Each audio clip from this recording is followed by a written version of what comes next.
Hello everyone, welcome to our program Lifestyle Diseases with Dr. Alaisa. I'm Dr. Alaisa Mbiriri. I'm a preventive health and lifestyle medicine specialist. I treat disease, prevent and reverse disease with lifestyle modifications. So today we are looking at hypertension. Are you okay? If you're okay, can you just do this? Show me a thumbs up. If you're not so well, maybe like this. And if you're under the weather, you're not well, maybe like this. But I pray and hope that we should all be fine. Okay, today we are looking at hypertension or high blood pressure. You know, there are people who say I have BP, high blood pressure. We normally call it BP. What is high blood pressure?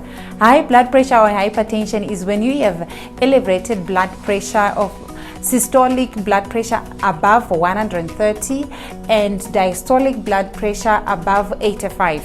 The ideal blood pressure should be below 120/80. You know, when you're measuring your blood pressure, there are two numbers that come out. Those two numbers is the diastolic. The top one is the systolic, the bottom one is the diastolic. So your bottom number should be below 80.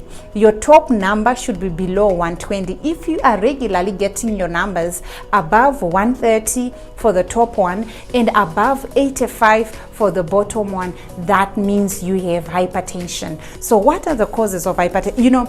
Globally, the hypertension is epidemic in many countries. Actually, it's a pandemic, because we have many people who have hypertension and many people die from hypertension without knowing it. Did you know that hypertension is called a silent killer? Because some people die because of high blood pressure even without knowing it.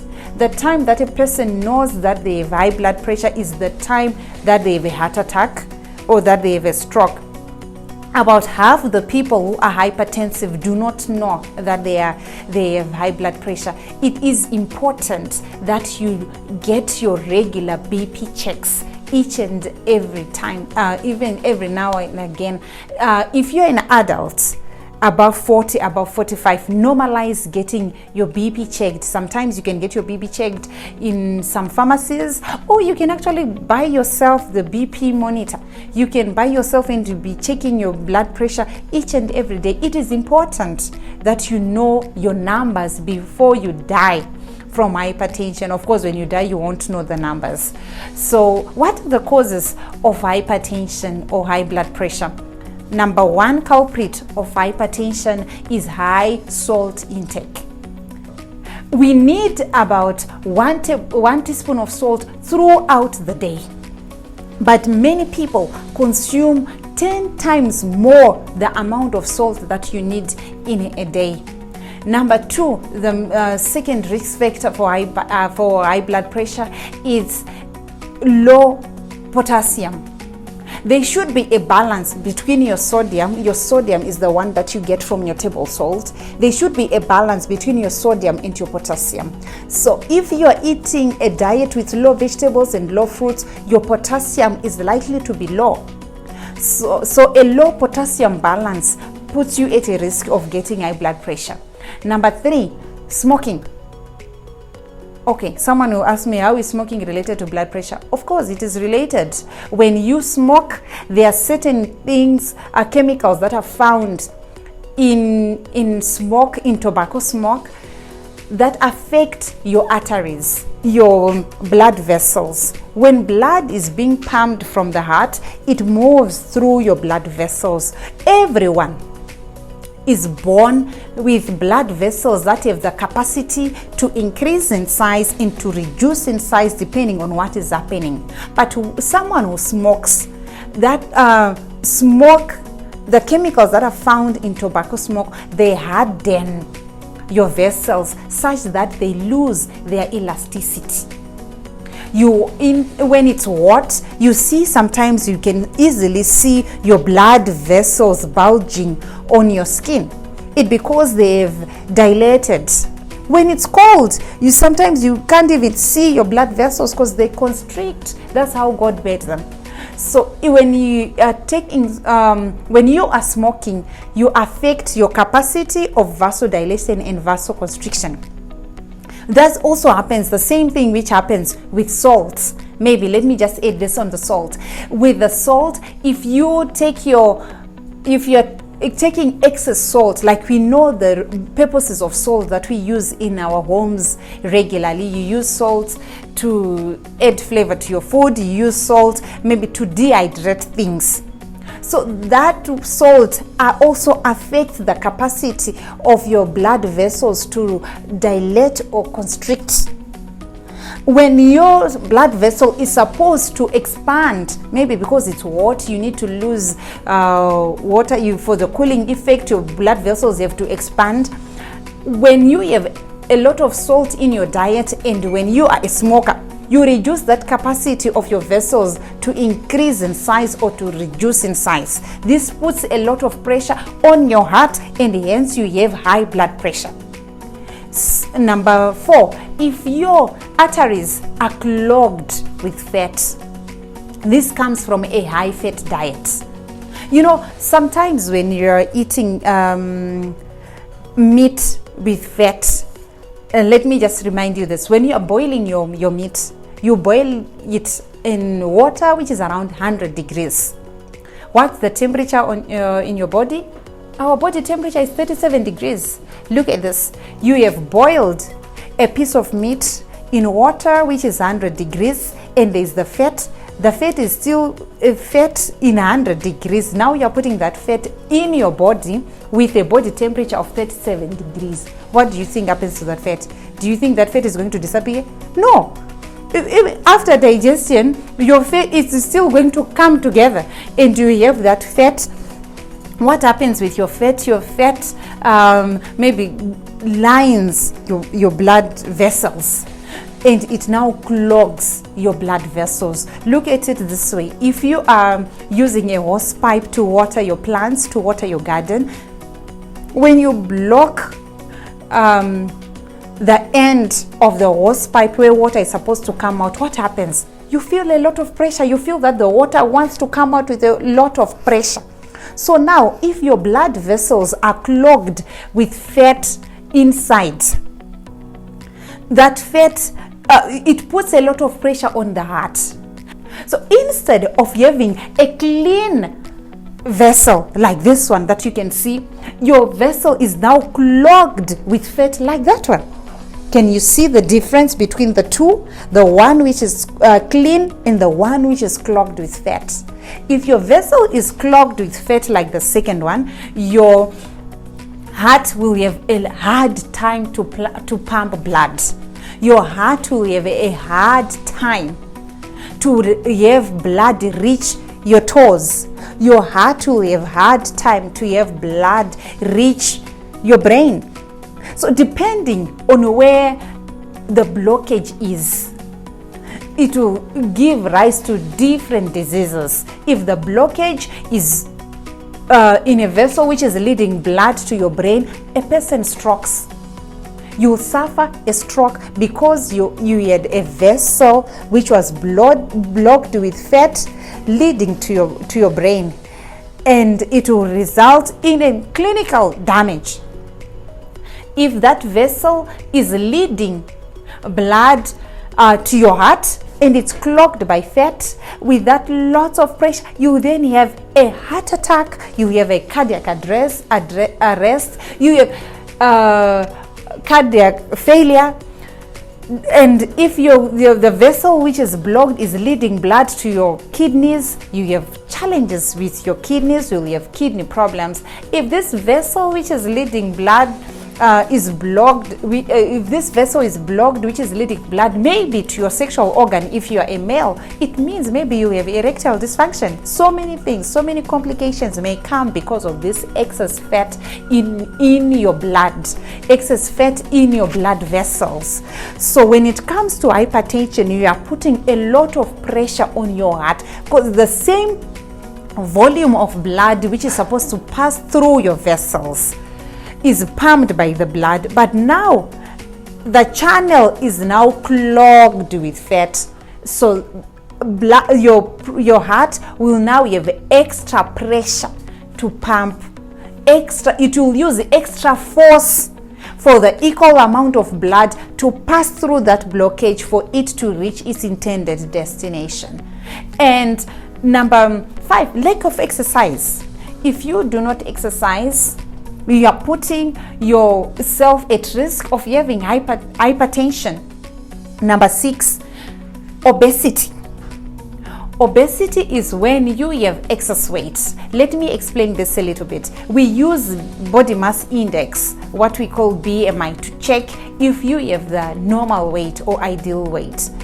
BMI looks at your weight in relation to your height. So how do I calculate BMI? BMI is your weight in kgs divided by your height in meters squared. So this is, if my weight is 80 kgs, I divide it by my height. My height is 165 or 1.65 meters. So 1.65 times 1.65, and I take this number, I say 80 divided by that number, I get my BMI. Ideal BMI is 18.5 to 24.9. That's the ideal BMI. If your BMI is below 18.5, it means you are underweight. If you are underweight, it's not good. You need to work on getting your BMI to the ideal BMI. If your BMI is above 25, between 25 to 29.9, it's overweight. 30 to 34.9, it's obesity class 1. 35 to 39.9, obesity class 2. Above 40, it's obesity class 3. This is very dangerous. Actually, nowadays, we are calling obesity a disease on its own. Did you know that? Sometimes we just think, oh, I'm just big, I'm just gifted, I'm just like this. Oh yes, it's okay. But it's dangerous. Obesity, it's now a disease. It's not only a risk factor, it is also a disease on its own, which means you need to work on your weight. You need to, in some societies, in some cultures, being obese or being overweight, it's something that is emulated.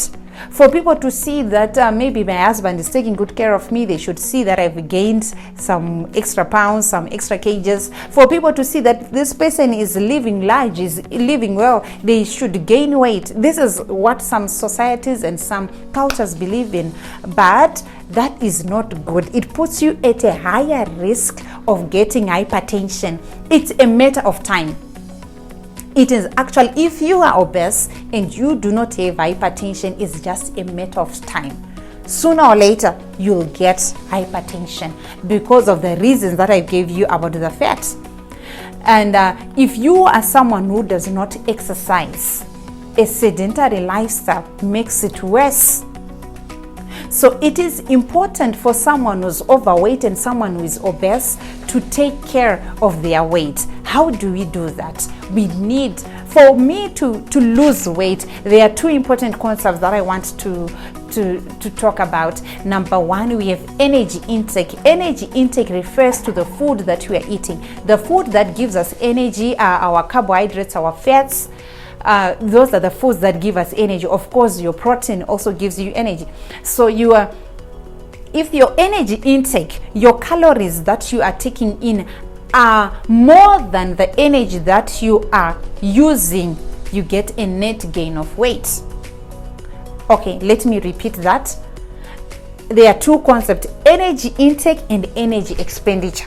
If your energy that you are taking in is more than the energy that you are expending, you'll get a net gain of weight. So what we want here is for you to lose weight. So how do you do that? Exactly, you figured it out from what I've just said. You need to have your energy expenditure higher than your energy intake. This you do by looking at your calories, reducing your caloric intake, reducing the foods that give you energy. You are not just reducing them haphazardly. Of course, you have to find ways of reducing your calories, but what is also important is for you to increase your fruits and vegetables. When you are increasing your fruits and vegetables, it means that you'll stay fuller for longer. cutting down on your sugary foods, because those sugary foods, we call them empty calories because there are lots of calories in them. Someone who is taking 2 soft drinks in a day, do you know you can gain so much weight, and by the end of the year you can gain about 50 kgs if you are taking 2 soft drinks in a day. So empty calories come from things that are loaded with sugar. That sugar is then converted into fat, which is then not good for your body. So reducing your sugary foods, increasing your fruits and vegetables. So what do I do now? Maybe I have hypertension. How do I control my hypertension? Is it possible even to reverse hypertension? Yes, it's possible to reverse hypertension. Yes, studies have been done world over to show that hypertension can be reversed. But what do many people do? Many people rely on prescription drugs. Are prescription drugs wrong? No, they are not wrong, but they only help you to control, to manage your hypertension, but not addressing the root causes. I've just given you the root causes of hypertension. So what your prescription drugs do, they just help you to manage your blood pressure, to control it, but they are not removing the risk factors. If you are taking prescription drugs for hypertension, they are not going to open the clogged arteries. If you are taking prescription drugs for hypertension, they are not going to reduce the salt intake that you are taking. Prescription drugs will help you control, but when it comes to hypertension, it's more on lifestyle modification that you need to do. You need to change your lifestyle. You need to modify the things that you're putting on your table. What are the main culprits of this of salt? Your processed food. Most of the processed food, they have lots of salt. So what you need to do, you need to be a label reader. When you get into a shop, when you're buying your foodstuffs, most of the packaged foods do have labels. In these labels, they have nutritional information. You see the amount of sodium which is in that food. So be a label reader. Read your labels. Check the amount of sodium which is there. Sometimes one foodstuff may have more than enough sodium for you for the day. So you can only reduce this, avert this sodium intake from processed food by reducing your intake of processed foods. Avoid adding salt on the table. There are some people who just have this habit, even before tasting the food, they add salt. It may be good for you to learn how to season your food with other things such as garlic salt. You can season your food with herbs like your parsley, your mint. You know, these days mint is very topical. So you use ginger. You use different herbs to season your food, or other types of salt like Himalayan salt. This may help you to reduce your sodium intake. If you're someone who's not exercising, it is important that you exercise. Keep moving. Keep moving. We need to exercise about 150 minutes in a week. So regular exercise is you have exercise of 30 minutes a day for at least 5 days in a week. If someone may say, where do I get 150 minutes of exercise? Honestly, yes, you can get them easily. You can break down your 30 minutes of daily exercise into 10-minute exercise in a day. I mean, you have your 10 minutes in the morning and 20 minutes in the evening, or you do 15, or you do 10 in the morning, 10 in the afternoon, 10 in the evening. It is also important that you don't just sit throughout the day. If you have a sedentary lifestyle, maybe your job is a sedentary type, you are not a manual worker, you spend the day sitting, you need to take breaks each and every hour. You stand up for at least 1 to 2 minutes, stretch your legs, exercise, do some activity. Modify your setup in your home, your setup in your office, instead of you sitting the whole time.